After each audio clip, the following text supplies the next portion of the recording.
section of chapter 3.4. We're in the final countdown of September 1939. After the fall of Czechoslovakia, the line in the sand was drawn in Poland. Today we look at the final moves on the chessboard, the rearming of Britain, the shocking Nazi-Soviet pact, and the invasion that changed the world forever. In March 1939, Britain went into overdrive. They abandoned the 10-year rule. They introduced conscription for the first time in peacetime. They forced everything on the Royal Air Force and Navy. They built a chain of radar stations along the coast, a secret technology that would be vital later. They were no longer trying to avoid war. They were trying to be ready for it. Britain and France told Hitler, "If you attack Poland, we will declare war." Hitler didn't believe them. Why would he? They had backed down from the Rhineland, Austria, and Sudetenland. He called the British and French leader little worms. He was convinced that they would talk big, but eventually stay home. This was his biggest miscalculation. Hitler's target was Danzig, a French-speaking city in the Polish corridor. He used the same playbook he used in Sudetenland.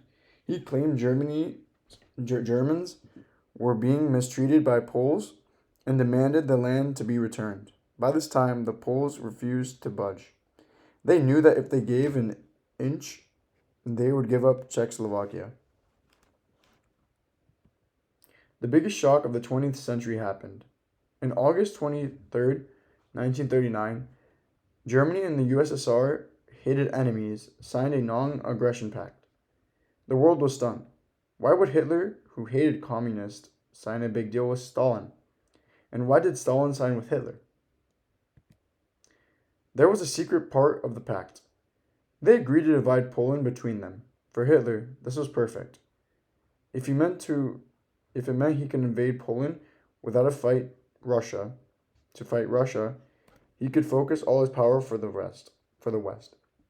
For Stalin, it brought him time to rebuild his army, which had been purged of its best generals. It was cold, calculated move by the two dictators to destroy a democracy. At 4:45 a.m., German battleships began shelling the Polish coast, and the Luftwaffe began bombing cities. This was a Blitzkrieg lightning war. It was fast, violent, and totally new. Hitler staged a fake Polish attack on a German radio station to claim he was acting in self-defense. But the world saw through his own lie immediately. Britain and France declared war immediately. They gave Hitler an ultimatum: withdraw your troops by 11 a.m. on September 3rd, or we're at war. Hitler ignored it. He was sitting at his office when the news came that the defense had passed. He famously turned his foreign minister and asked, "What now?" On September 3rd, Neville Chamberlain went on the radio. His voice was tired and sad.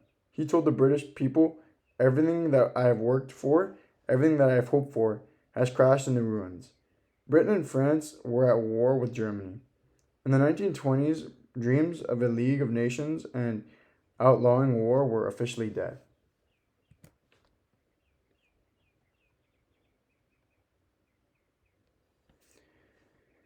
So, who was to blame? Was it the harsh Treaty of Versailles, failure of the League, the weekends of the Peasers, or the personal ambition of Adolf Hitler?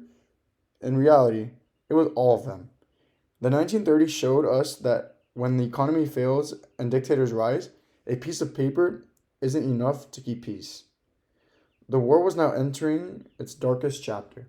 Thank you for listening today, and I hope you enjoyed the video.